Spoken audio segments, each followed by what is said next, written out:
Hello बच्चों, let's understand the question first. The question says a total charge of 20 microcoulomb is divided into two parts and placed at some distance apart. If the charges experience maximum coulombian repulsion, the charges should be, ठीक है। तो यहाँ पर हमें पूछा गया है कोई भी एक चार्ज है, ठीक है ना। लेट्स सपोज कि मेरे पास में जो Q है वो है मेरे पास में 20 माइक्रोकुलम। अब देखो मैं यहाँ पर क्या करूंगा, जो ये 20 माइक्रोकुलम है इसको मैं लास्ट में वैल्यू पुट करूंगा, है ना। अभी मैं Q ले लेता हूँ ना। तो मान लिया यहाँ पर हमने एक चार्ज मान लिया Q, तो दूसरा हो जाएगा Q minus Q।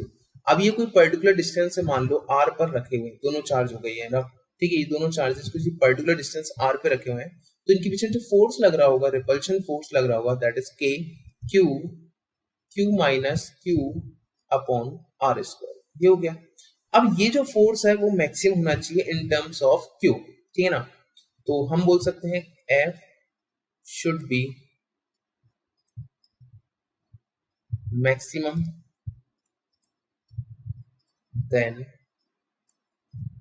dF upon dQ which should be equal to 0।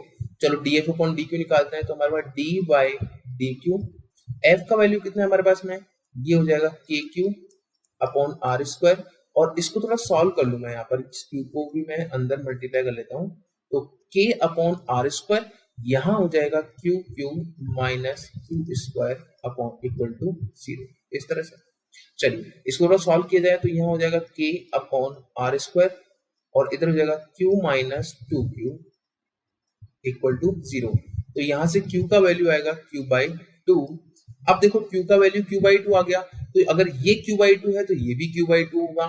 इसका मतलब दोनों चार्ज जो है एज Q जो है वो कितना है 20 माइक्रोकुलम, तो Q का वैल्यू हो जाएगा मेरे पास 10 माइक्रोकुलम। और सेकंड पार्ट जो है Q minus Q which is also 10 microcoulomb. तो दोनों पार्ट्स का चार्ज जो आ गया 10 माइक्रोकुलम आएगा मेरे पास में। तो ऑप्शन रहेगा मेरे पास में second option which is right for this question. तो आई होप आपको ये क्वेश्चन समझ में आया होगा। Thank you.